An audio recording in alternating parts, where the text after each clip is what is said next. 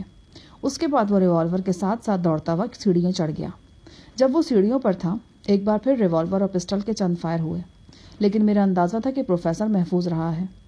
اسی دوران میں بھی اپنا دراز سے ریوالور برآمد کر چکا تھا۔ 2 تربیت یافتہ گارڈز کھڑکی سے کود کر اندر آ گئے۔ انہوں نے اسی صوفے کے پیچھے پوزیشن لے لی جہاں میں بیٹھا ہوا تھا۔ وہ بلا تکان سیڑھیوں کے بالائی سرے کی طرف فائرنگ کرنے لگے۔ پروفیسر وہیں گیلری میں چھپا تھا۔ دھماکوں سے صفدر، زری، غزالہ اور گلسوم سبھی جاگ اٹھے۔ اچانک گیلری کی طرف سے 2-3 مرتبہ ٹرچ ٹرچ کی آواز آئی۔ مجھے اندازہ ہوا کہ پروفیسر کی پسٹل خالی ہو گئی ہے یا پھر اس میں کوئی گولی وغیرہ پھنس گئی ہے۔ پہلی بات کا امکان زیادہ تھا۔ پروفیسر کی رائفل سے نکلنے والی یہ آواز یقیناً تربیت یافتہ گارڈز نے بھی سن لی تھی۔ ان کے حوصلے بڑھ گئے۔ وہ صوفے کے عقب سے نکلے اور مجھ سے چند گز آگے جا کر انہوں نے سیڑھیوں کے قریب پوزیشن لے لی۔ یہاں سے وہ زیادہ آسانی کے ساتھ پروفیسر کو نشانہ بنا سکتے تھے۔ بے شک ابھی تھوڑی دیر پہلے تک پروفیسر نے میرے سینے پر رائفل رکھی ہوئی تھی، مگر میری ساری ہمدردیاں اب بھی پروفیسر ہی کے ساتھ تھیں۔ ریوالور میرے ہاتھ میں تھا۔ میں نے اپنا ریوالور والا ہاتھ نیچے رکھے 3 مرتبہ ٹریگر دبایا اور دونوں گارڈز کو عقب سے گولی مار دی۔ ایک کے سر میں سوراخ ہو گیا اور دوسرے کی پشت میں دل کے آس پاس 2 گولیاں اتر گئیں۔ صفدر اور زری قریبی کھڑکی سے یہ منظر دیکھ رہے تھے۔ گارڈز کے ہلاک ہوتے ہی میں سیڑھیاں پھلانگتا ہوا گیلری میں پہنچا۔ پروفیسر گیلری کے اندر ہی موجود تھا۔ اس نے رائفل کو لاٹھی کی طرح پکڑ لیا تھا۔ غالباً وہ مجھ پر حملہ کرنے کا ارادہ رکھتا تھا۔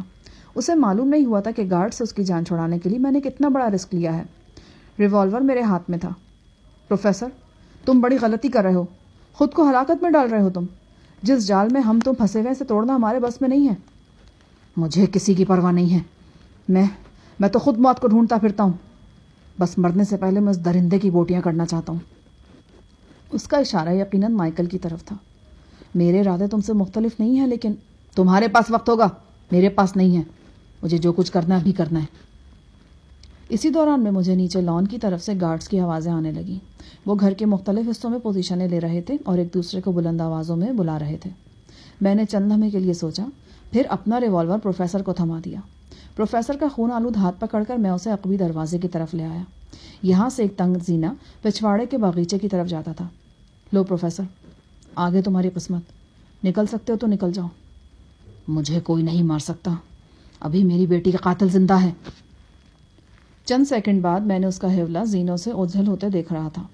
میں نے سنگین حالات میں بہت سے افراد کی کایا پلٹ ہوتے دیکھی تھی ایک دم سے، لیکن پروفیسر اللہ دتا کی کایا پلٹنے کا انداز بالکل انوکھا اور ناقابل فراموش تھا۔ مذہبی ذہن رکھنے والا ایک مسیحا صفت معالج کے اندر سے آنن فانن ایک نڈر جنگجو شخص برآمد ہوا تھا اور اس نے اپنے قرب و جوار میں تہلکہ مچا دیا تھا۔ یوں لگتا تھا کہ وہ ہوش و خرد کی منزل سے گزر چکا ہے اور اپنے سامنے والی ہر شے کو ملیا میٹ کر ڈالے گا۔ اسے اس کی بیٹی کی موت کی خبر دے دی گئی تھی اور یہ خبر اسے زندگی سے بہت دور اور موت سے بہت قریب لے آئی تھی۔ ستم بالا ستم یہ تھا کہ یہ جھوٹی خبر تھی۔ جلد ہی گارڈز اپنے ہتھیاروں سمیت پورے گھر میں دندنانے لگے۔ میں نے گارڈز کی ایک ٹولی کو یہ باور کرایا کہ میں نے ایک حوالہ چھت کی طرف جاتے دیکھا ہے۔ جلد ہی چھت بھی گارڈز کے بھاری بھرکم بوٹوں تلے لرزنے لگی۔ قریباً 1 منٹ بعد ہم نے اپنے گھر کے شمال میں ان بیرک نما کمروں کی طرف سے فائرنگ کی آواز سنی جو ماریا ٹرسٹ کے مین گیٹ سے 100-150 گز کے فاصلے پر واقع تھے۔ یہ رائفل اور ریوالور وغیرہ کی فائرنگ تھی۔ دل سے بے ساختہ پروفیسر کی خیریت کی دعا نکلی۔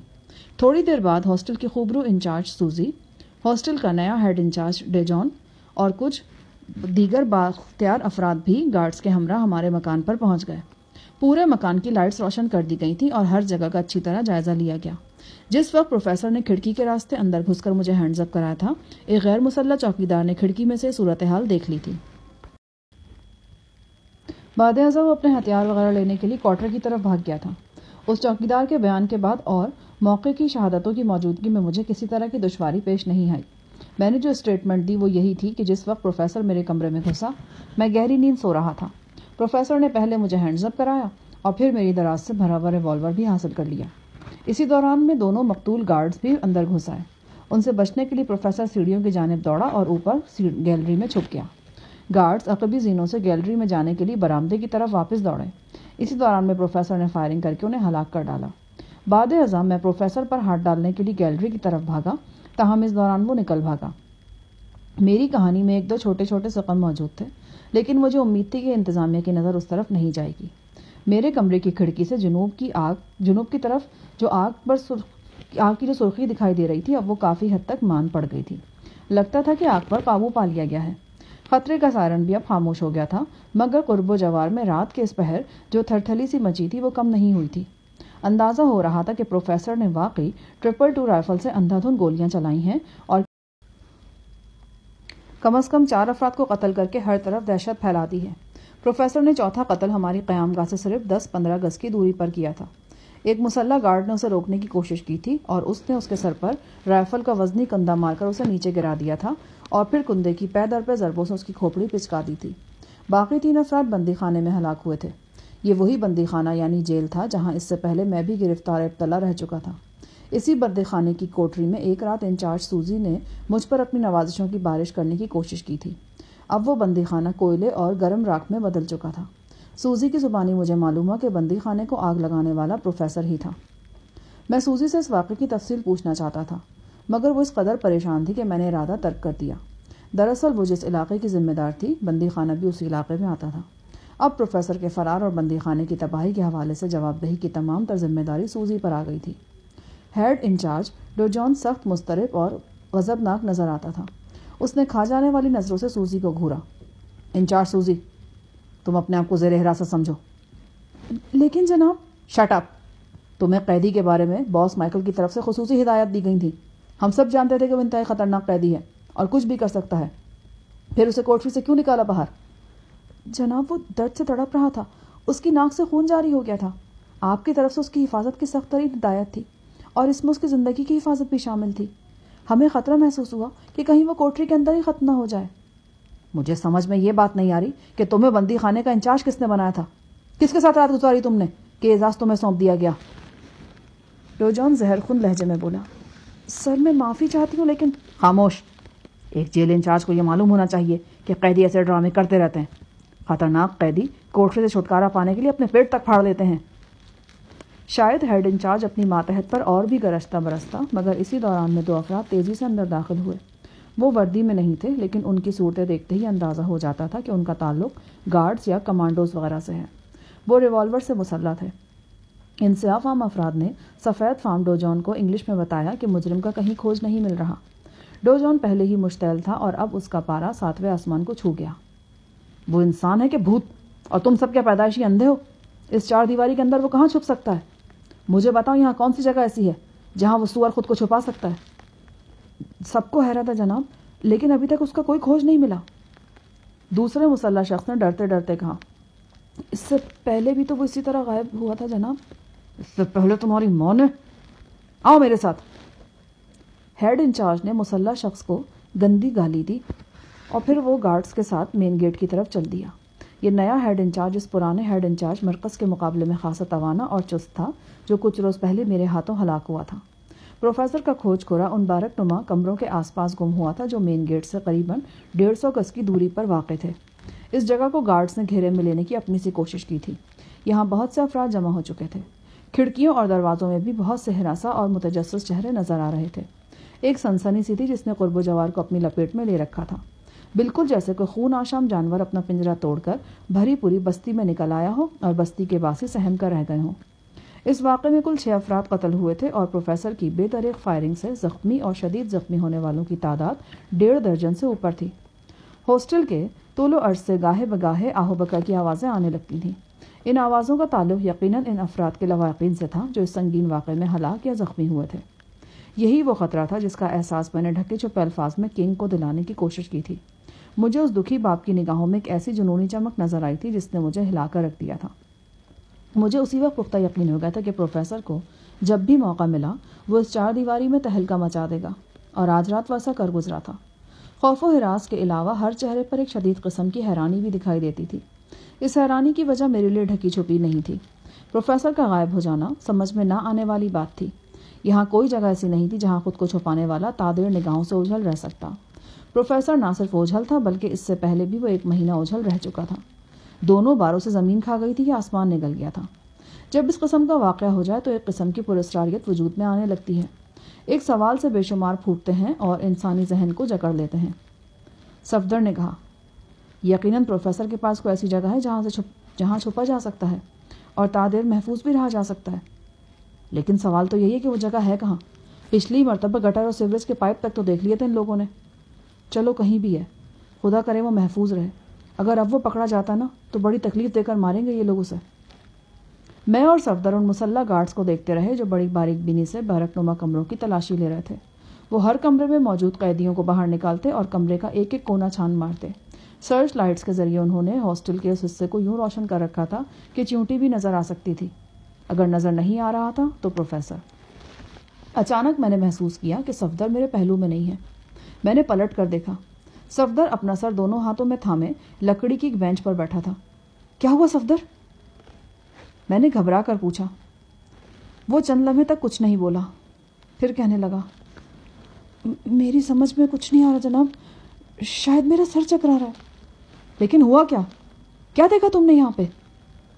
مجھے اس کے لہجے نے ہراساں کر دیا. پتہ نہیں میری آنکھوں کو دھوکا ہوا ہے یا پھر میں نے صحیح دیکھا ہے. اس کی آواز کانپ رہی تھی. میں نے ابھی یہاں میں نے سائیں علی کو دیکھا ہے. میں اپنی جگہ مبہوت کھڑا رہ گیا. پھر مجھے جیسے ہوش آ گیا. میں نے تیزی سے دائیں بائیں نگاہ دوڑائی. گارڈز قیدیوں کو بیرکوں سے نکال کر قطاروں میں کھڑا کر رہے تھے اور تندہی سے تلاشی لینے میں مصروف تھے. سرچ لائٹس کی روشنیوں میں بہت سے تماشائی بھی یہاں وہاں کھڑے دکھائی دے رہے تھے. لیکن سائیں علی مجھے کہیں نظر نہیں آیا. وہ یہاں ہو بھی کیسے سکتا تھا؟ انڈیا اور پاکستان سے ہزاروں میل دور مغربی افریقہ کے اس دور دراز شہر میں ایک ایسی چار دیواری کے اندر جہاں چڑیا بھی پر نہیں مار سکتی سائیں علی کیسے نظر آ سکتا تھا؟ یقیناً صفدر کو دھوکا ہی ہوا تھا. جس وقت میں یہ بات سوچ رہا تھا عین اسی وقت میرے اندر سے کہیں آواز آئی کہ شاہ جہاں ایسا ہو بھی سکتا ہے. کیا تم سائیں علی سے واقف نہیں ہو؟ اس عجوبہ شخص کی پراسراریت نے کہاں تمہیں حیران نہیں کیا؟ کیسے کیسے مواقع تھے جب یہ بھوت نما بندہ زمین میں سے اگا یا آسمان سے ٹپکا. یہ امر بعیدس قیاس نہیں کہ وہ کسی طور یہاں بھی آن پہنچا ہو. اسی دوران میں زری بھی وہاں پہنچ گیا. کیا ہوا استاد صاحب؟ ابھی تک تو کچھ نہیں ہوا. عام تو گھبرا گیا تھا. ہم نے سمجھا کہ شاید پروفیسر صاحب پکڑا گیا ہے. صفدر الجھن آمیز نظروں سے مجھے دیکھ رہا تھا. وہ ابھی تک شدید گومگو کی کیفیت میں تھا. اس کی نگاہ بار بار بارکوں کے مغربی حصے کی طرف اٹھ جاتی تھی. یقیناً اسے جو شناسا جھلک دکھائی دی تھی وہ وہیں سے دکھائی دی تھی. وہ انگلش میں بولا، شاہ جہان صاحب دیکھیں اس جگہ پر خاصی روشنی ہے. جو بندے وہاں کھڑے ہیں ان کے چہرے کافی حد تک واضح دکھائی دے رہے ہیں. قریباً 3-4 سیکنڈ تک میری نگاہ اس پر رہی ہے. یا تو وہ سائیں علی تھا یا پھر اس سے ملتا جلتا کوئی شخص.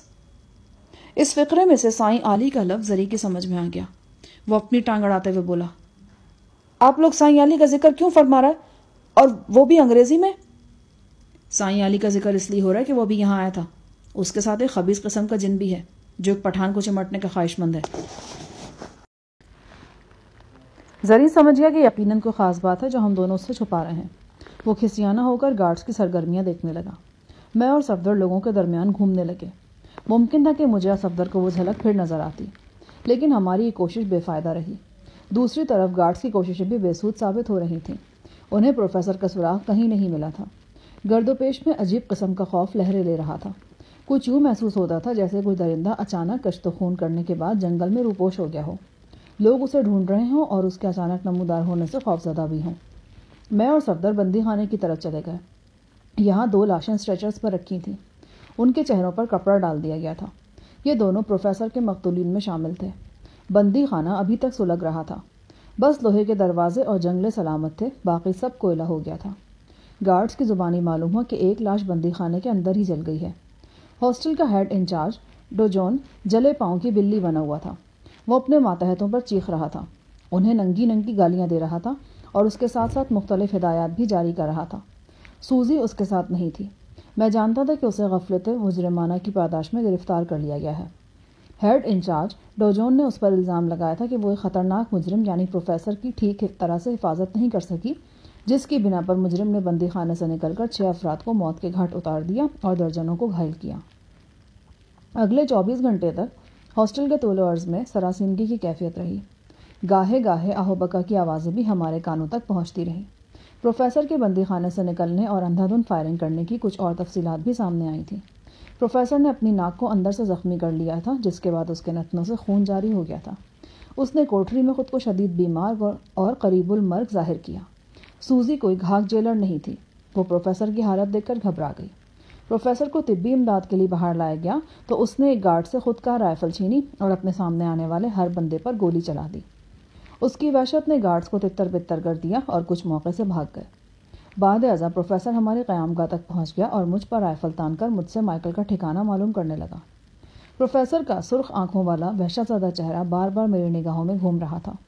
وہ ہر شے سے بیگانہ نظر آ رہا تھا اور اس کا ثبوت یہ تھا کہ اس نے مجھ کو بھی گن پوائنٹ پر رکھ لیا تھا، حالانکہ وہ جانتا تھا کہ اس چار دیواری میں ہم سے بڑھ کر اس کا ہمدرد اور کوئی نہیں ہو سکتا۔ مجھے پروفیسر کی آنکھوں میں صرف ایک ہی چیز نظر آئی تھی، مائیکل کے خون کی پیاس۔ مجھے یقین تھا کہ جس لمحے پروفیسر اور مائیکل کا آمنا سامنا ہوا، ان دونوں میں سے ایک قتل ہو جائے گا۔ ویسے امید نہیں تھی کہ عیار مائیکل ایسی غفلت کا مظاہرہ کرے گا۔ یقینی بات تھی کہ اس نئے واقعے کے بعد وہ پروفیسر کی طرف سے بے حد محتاط ہو جائے گا، خصوصاً اس اطلاع کے بعد کہ پروفیسر کے قبضے میں 222 رائفل بھی ہے۔ صفدر اور میں اپنے کمرے میں بیٹھے تھے۔ کچن سے چکن کی خوشبو اٹھ رہی تھی۔ کچن اور چکن کتنے ملتے جلتے لفظ ہیں، اور ان کا باہمی تعلق اکثر خوشگوار نتیجے پیدا کرتا ہے۔ ایسے نتائج خاص طور سے زری کو بہت پسند تھے۔ وہ بے قراری سے برآمدے میں ٹہل رہا تھا اور ڈنر کا انتظار کر رہا تھا۔ بھوک تو مجھے اور صفدر کو بھی لگی تھی، مگر ہمارا سارا دھیان کل رات والے نہایت ناخوشگوار واقعے کی طرف تھا۔ میں نے صفدر کو بتا دیا تھا کہ دونوں گارڈز جو اس چار دیواری میں ہلاک ہوئے میری فائرنگ سے ہوئے تھے۔ اپنا ریوالور پروفیسر کو دینے کے حوالے سے بھی میں نے صفدر کو آگاہ کر دیا تھا۔ صفدر نے سگریٹ کا کش لیتے ہوئے پرسوچ لہجے میں کہا، اگر پروفیسر کو معلوم ہو جائے کہ شائستہ زندہ ہے تو شاید وہ اپنے لیے اتنے زیادہ خطرات پیدا نہ کرے۔ یار یہ بات میرے ذہن میں بھی آئی تھی۔ جب میں نے پروفیسر کو عقبی سیڑھیوں سے اتارا تو میں نے سوچا کہ اسے شائستہ کے بارے میں بتا دوں، لیکن پھر ہمت نہیں پڑی۔ کیا مطلب؟ شائستہ مائیکل کے قبضے میں ہے اور مسلسل خودکشی کی دھمکیاں دے رہی ہے۔ معلوم نہیں کہ آئندہ چند دنوں میں اس کے ساتھ کیا کچھ ہو جائے۔ اگر خدا نخواستہ واقعی شائستہ کے ساتھ کچھ ہو گیا تو پروفیسر کے لیے دوہری اذیت ہوگی۔ زندگی کا بدترین صدموں سے 2 مرتبہ سہنا پڑے گا۔ صفدر نے چونک کر مجھے دیکھا۔ لگتا ہے کہ آپ شائستہ کے حوالے سے خاصے مایوس ہیں۔ بات تو کچھ مایوسی والی ہی ہے۔ دفعتاً ایک چیخ سنائی تھی۔ صفدر اور میں اچھل کر رہ گئے۔ گلسوم بھاگتی ہوئی ہمارے کمرے میں گھسی اور وحشی ہرنی کی طرح صفدر کے پیچھے چھپنے کی کوشش کرنے لگی۔ اس کے پیچھے ہی پیچھے زری بھی بھاگتا ہوا وہاں پہنچ گیا۔ زری کو دیکھ کر گلسوم اس کے بازو سے چمٹ گئی اور 1000 میل فی گھنٹہ کی رفتار سے بولنے لگی۔ وہ شنا زبان بول رہی تھی۔ ہمارے پلے کچھ نہیں پڑ رہا تھا، بس اتنا پتہ چل رہا تھا کہ وہ سخت خوفزدہ ہے اور بار بار اپنے ہاتھوں سے برآمدے کی طرف اشارہ کر رہی ہے۔ اس کا چہرہ زردی مائل تھا۔ کچھ دیر بعد گلسوم کی زبان ذرا سست پڑی تو زری نے بولنا شروع کیا۔ اب زری کے اپنے چہرے پر بھی تحیر اور سنسنی کے آثار نظر آ رہے تھے۔ چند لمحے تک زری اور گلسوم دونوں اندھا دھند بولتے رہے۔ پھر زری ہماری طرف متوجہ ہوا اور اس نے لرزاں آواز میں کہا، استاد سے گلسوم ایک بڑا گڑبڑ والا خبر سنا رہا ہے۔ وہ کہہ رہا ہے کہ اس نے ابھی تھوڑی دیر پہلے برآمدے میں پٹے پرانے کپڑوں والا فقیر دیکھا ہے۔ گلسوم کا خیال ہے کہ وہ سائیں علی ہے۔ صفدر اور میں ایک ساتھ چونکے۔ میں نے کمرے کی چوڑائی تیزی سے طے کی اور صفدر کے ساتھ باہر برآمدے میں آ گیا۔ صحن نیم تاریک تھا، لیکن برآمدے کا بڑا حصہ روشن دکھائی دے رہا تھا۔ 1-2 ملازم باہر لان میں گھوم رہے تھے۔ ننھا تابی گھاس پر بیٹھا کھلونا کار سے کھیل رہا تھا۔ اس کے سوا وہاں کوئی موجود نہیں تھا۔ میرے پوچھنے پر گلسوم نے برآمدے کے کونے کی طرف اشارہ کیا اور بولی، ہم نے وہاں دیکھا، وہ فقیر وہاں کھڑی تھی۔ اب ماشاءاللہ سچے کہتا۔ پھر وہ فقیر کہاں گئی؟ وہ ایک دم گمشدہ ہوتی۔ ہم بالکل بکواس نہیں کرتا، ہم قسمیں کھاتا۔ مت کھاؤ قسمیں۔ اس نئے واقعے کے بعد مجھے اور صفدر کو ایک دم پختہ یقین ہو گیا کہ سائیں علی یا ہو بہو اس کے حلیے کا کوئی بندہ اس چار دیواری میں موجود ہے۔ جب میں سائیں علی کے سابقہ ریکارڈ پر نظر ڈالتا تھا تو مجھے یقین ہونے لگتا تھا کہ ایک بار پھر غیر متوقع طور پر اس چار دیواری میں سائیں علی سے ملاقات ہونے والی ہے۔ ہم چاروں نے بڑی تیزی سے اپنی رہائش گاہ کا جائزہ لیا۔ زری نے دوسری منزل کی تلاشی لی۔ صفدر چھت اور برساتی کے اوپر تک ہو آیا، مگر گلسوم کے بیان کی تصدیق نہیں ہو سکی۔ اس دوران میں غزالہ بھی اپنے کمرے سے نکل آئی تھی۔ ہم سب کامن روم میں سر جوڑ کر بیٹھ گئے اور تبادلہ خیال کرنے لگے۔ ظاہر ہے کہ موضوع عجوبہ روزگار، فتنہ خواب دیدہ، آفت بدست سائیں علی ہی تھا۔ سائیں علی یا اس کے حلیے کا کوئی شخص یہاں ہمارے بالکل آس پاس موجود تھا۔ صفدر کا خیال تھا کہ اس بارے میں گارڈ سے ٹو لی جائے، سائیں کا حلیہ بتا کر ان سے دریافت کیا جائے کہ اس شباہت کا کوئی بندہ اس چار دیواری میں موجود ہے کیا۔ لیکن میرا خیال ذرا مختلف تھا۔ اس معاملے میں گارڈز کو شامل کرنے سے الجھن پیدا ہو سکتی تھی۔ ممکن تھا کہ سائیں علی کے لیے بھی کسی قسم کا خطرہ پیدا ہو جاتا۔ رات کا کھانا کھانے کے بعد بھی ہم دیر تک جاگتے رہے۔ گلسوم ذرا ڈری ہوئی تھی۔ ہم سب گلسوم اور زری کے کمرے میں ہی جمع تھے۔ گلسوم بار بار ہونٹوں میں کچھ گدگدانے لگتی، غالباً کوئی قدیم قبائلی جنتر منتر پڑھ رہی ہوگی۔ زری کو کل سے شدید زکام نے گھیر لیا تھا اور اس کا گلا خراب تھا۔ وہ کمرے کے اٹیچ باتھ روم میں کھڑا نمکین گرم پانی کے غرارے کر رہا تھا۔ اتفاقاً میری نظر زری پر ہی تھی۔ دوسرا غرارہ کرنے کے لیے اس نے اسٹیل کا گلاس اٹھایا۔ گلاس کی حرارت سے بچنے کے لیے اس نے گلاس کے گرد رومال لپیٹ رکھا تھا۔ گرم پانی کا گھونٹ لے کر اس نے چہرہ اوپر اٹھایا اور منہ کھول کر حلق سے گھرر گھرر کی آواز نکالی۔ اس کی نظر باتھ روم کی چھت کی طرف تھی۔ اچانک مجھے لگا کہ زری گل کے چہرے کے تاثرات کچھ بدل گئے ہیں۔ گھرر گھرر کی آواز بھی طویل ہوتی چلی جا رہی تھی۔ یہ آواز کچھ بدل بھی گئی۔ زری کی نظریں چھت پر تھیں اور ساکت ہو کر رہ گئی تھیں۔ دفتن مجھے احساس ہو کہ کچھ گڑبڑ ہے۔ زری نے چھت کی نچلی سطح پر کچھ دیکھا ہے۔ میں لپک کر باتھ روم کی طرف گیا۔ دروازے میں سر گھسڑ کر میں نے اوپر دیکھا اور زری کی طرح میں بھی مبہوت رہ گیا۔ اگر میں غرارہ کر رہا ہوتا تو میری حالت بھی زری جیسی ہوتی۔ اوپر چھوٹے سے پنکھے کے ساتھ کوئی شخص چمٹ کر بیٹھا ہوا تھا، اور یہ شخص بلا شبہ سائیں علی تھا۔ زری گل ڈری ڈری آوازیں نکالتا ہوا باتھ روم سے باہر آ گیا۔ ہم سب باتھ روم کے دروازے میں جمع ہو کر سائیں علی کو دیکھنے لگے۔ حیرت اور تجسس نے ہم سب کو گنگ کر رکھا تھا۔ پھر ایک دم مجھے ہوش آیا۔ میں نے غزالہ سے کہا کہ وہ کمرے کا دروازہ بند کر دے۔ غزالہ نے دوڑ کر دروازہ اندر سے بند کر دیا۔ اب سائیں ہمارے کسی ملازم کی نظر میں آنے سے محفوظ ہو گیا تھا۔ سائیں پنکھے پر چڑھا بیٹھا تھا اور مضحکہ خیز نظروں سے مجھے گھور رہا تھا۔ پھر وہ قہقہا لگا کر بولا، حیران کیوں ہو رہے ہو؟ پرستان ایئر لائن سے افریقہ کا سفر ایسے ہی ہے جیسے لاہور سے گجرا والا۔ اگر کہو تو میں تم سب کو ابھی 10 منٹ میں دہلی کے سیخ کباب یا لاہور لکشمی چوک کے مرغ چھولے کھلا سکتا ہوں۔ ہمیں یقین ہے کہ تم ایسا کر سکتے ہو، لیکن برائے مہربانی اس پنکھے سے ذرا نیچے اتر آؤ۔ کسی بھی وقت کوئی ملازم دروازہ کھٹکھٹا سکتا ہے۔ کوئی نہیں آئے گا۔ تمہارے تینوں ملازموں پر میں نے ایک ایک جن چھوڑ رکھا ہے۔ وہ وہی کریں گے جو جنات کہیں گے۔ ابھی کچھ دیر پہلے تم نے جو مرغ مسلم کھایا ہے، اس میں میرے ہی کہنے پر ان جنات نے تھوڑا سا زہر ملوا دیا ہے۔ ابھی 10-15 منٹ تک تمہارے سینوں میں درد شروع ہو جائے گا اور تھوڑی دیر بعد تم سارے کے سارے وفات پا جاؤ گے انشاءاللہ۔ دل دھڑکا بزدل کا، دل دھڑکا۔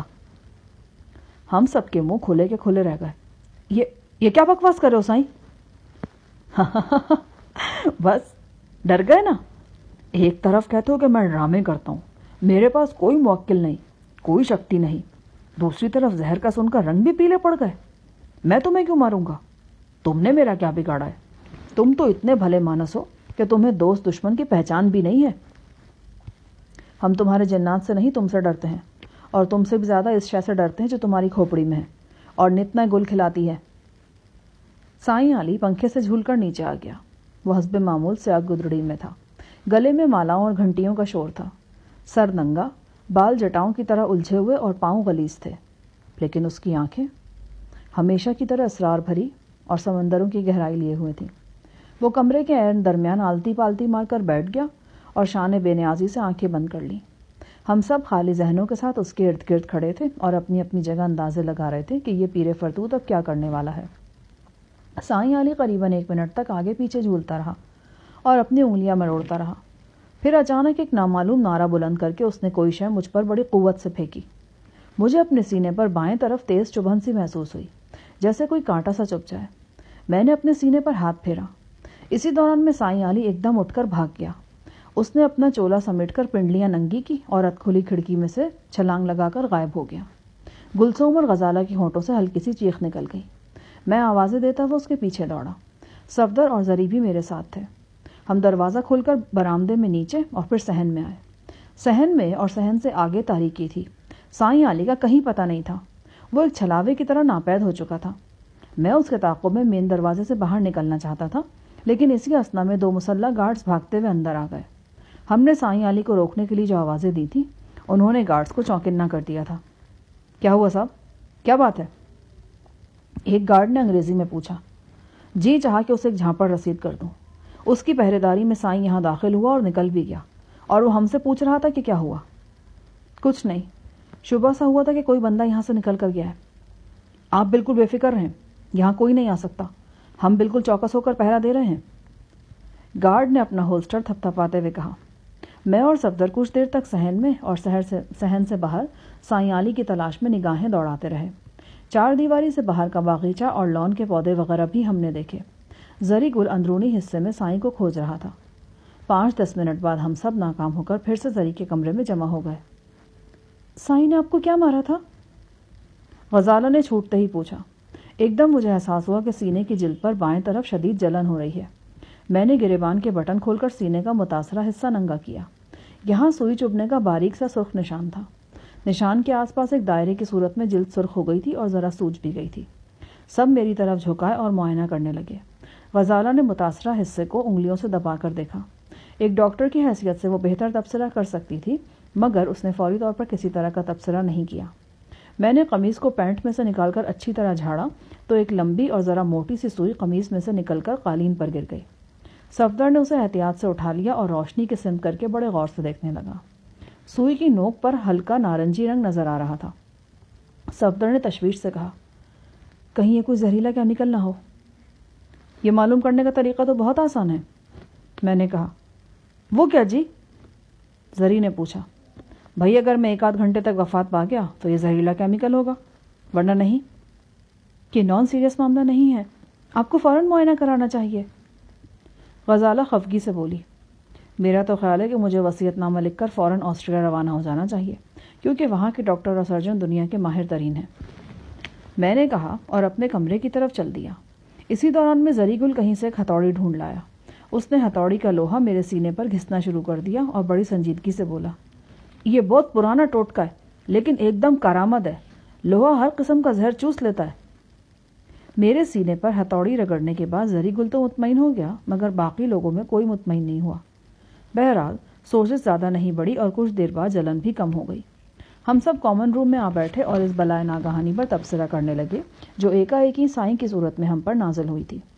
اس کا نظر آنا جتنا حیرت ناک تھا، غائب ہونا بھی اتنا ہی تعجب خیز تھا، اور غائب ہونے سے پہلے اس نے جو کچھ کیا تھا وہ بھی سمجھ میں نہ آنے والی بات تھی۔ مجھ پر اچانک سوئی چلا کر وہ بھگ ٹٹ بھاگ گیا تھا اور کسی بل میں جا کر گھس گیا تھا۔ صفدر اور زری کا مشترکہ خیال تھا کہ اگر سائیں یہاں موجود ہے تو وہ اکیلا نہیں ہے، سروج عرف الو کی پٹھی بھی اس کے ساتھ یہاں تشریف فرما ہوگی۔ ایک سوال یہ بھی تھا کہ سائیں یہاں کیسے پہنچا اور کس حیثیت سے یہاں موجود ہے۔ اس کی آمد کا مقصد یا مقاصد بھی فی الحال ہماری کوتاہ نظروں سے اوجھل تھے۔ بہت دیر تک اس فتنہ ساما عجوبے کے بارے میں سر کھپانے کے بعد صفدر اور زری اپنے اپنے کمروں میں چلے گئے۔ غزالہ تابی کو سلا کر ایک بار پھر میرے پاس میرے کمرے میں آئی۔ وہ میری جلد کی سوزش کے بارے میں فکر مند تھی۔ اس نے میری قمیض اتروائی اور ٹیبل لیمپ کی مدد سے دیر تک متاثرہ حصے کا معائنہ کرتی رہی۔ میرے انکار کے باوجود اس نے مجھے ایک انجیکشن لگایا اور جلد پر لگانے کے لیے آئنٹمنٹ دی۔ میں اس کی تشویش کو مسلسل ہنسی میں اڑا رہا تھا۔ بھئی ابھی میرے بہت سے کام ادھورے رہتے ہیں، میں اتنی جلدی مرنے والا نہیں ہوں۔ اس کی سنجیدہ آنکھوں میں اچانک نمی تیر گئی۔ آپ ایسی باتیں اس لیے کرتے ہیں نا کیونکہ آپ جانتے ہیں کہ ان باتوں سے کسی کو دکھ پہنچتا ہے۔ جس کو دکھ پہنچتا ہے میں اس سے بہت شرمندہ ہوں، مگر وہ ذات شریف ہے کس کی؟ بس ہے ایک پاگل، ایک مدت سے ایک سائے کے پیچھے بھاگ رہی ہے، ننگے سر اور ننگے پاؤں۔ کتنی مدت سے بھاگ رہی ہے؟ شاید اس وقت سے جب اس کے لیے زندگی صرف گڑیوں کا کھیل تھی۔ وہ سائے کے پیچھے کیوں بھاگ رہی ہے جبکہ جس شخص کا یہ سایہ ہے وہ بھی اس کے آس پاس موجود ہے؟ کہا ہے نا کہ پاگل ہے وہ۔ غزالہ نے عجیب سے درد کے ساتھ کہا اور اپنے کمرے میں چلی گئی۔